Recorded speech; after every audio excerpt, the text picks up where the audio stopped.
Assalamualaikum warahmatullahi wabarakatuh.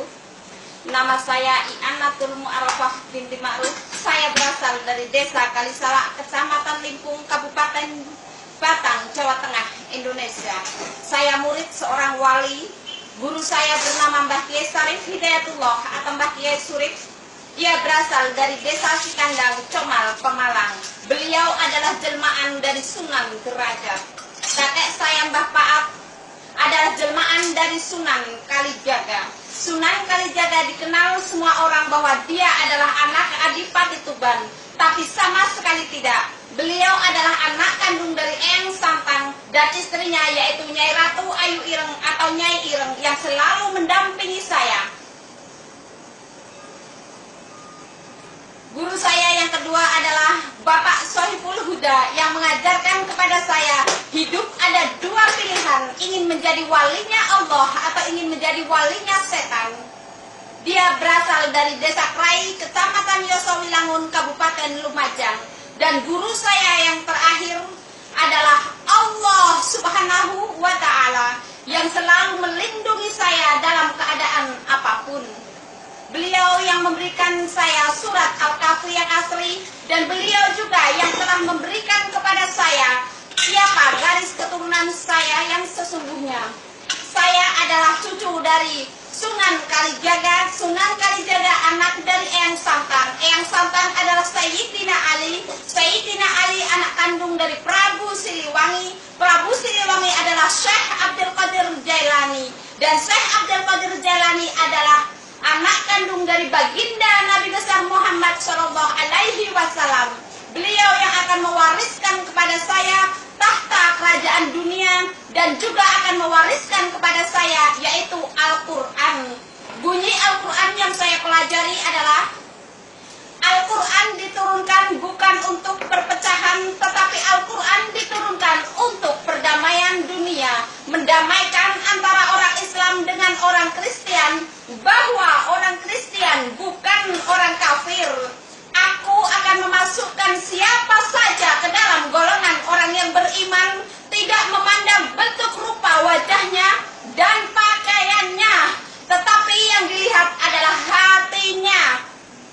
Barang siapa yang berjihad mengatasnamakan Allah dalam kurung jihad fisabilillah, hanya ingin namanya dikenal, aku akan memasukkan dia ke dalam lembah neraka jahanam. Budak sebelian itu disembunyikan di dalam rumah orang yang dianggap kafir. Ternyata dia orang yang beriman dengan dipenuhi segala kebutuhan-kebutuhan dan keajaiban-keajaiban Allah, ditemani sahabat sejatinya. Di saat Allah mengeluarkan budak sebelian itu dari tempat persembunyiannya, setan-setan berhamburan, tanda bahwa murka Allah ada di depan mata. Di saat negara-negara sudah tidak mampu lagi menghukum penzina dengan hukum Al-Quran, maka akan aku datangkan hamba pilihanku. Dia akan bercerita kepadamu tentang keajaiban-keajaibanku. Apabila diceritakan kepada orang yang beriman, dia akan percaya hal itu.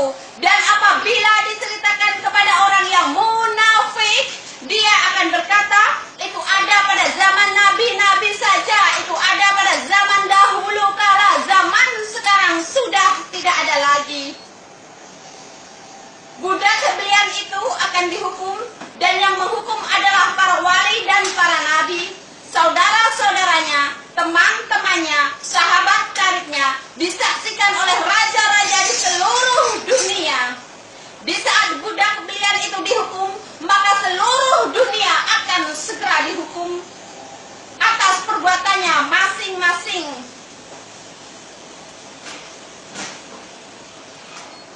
Para wali dan para nabi akan diturunkan di negara yang dianggap negaranya orang kafir, ternyata negaranya orang yang beriman.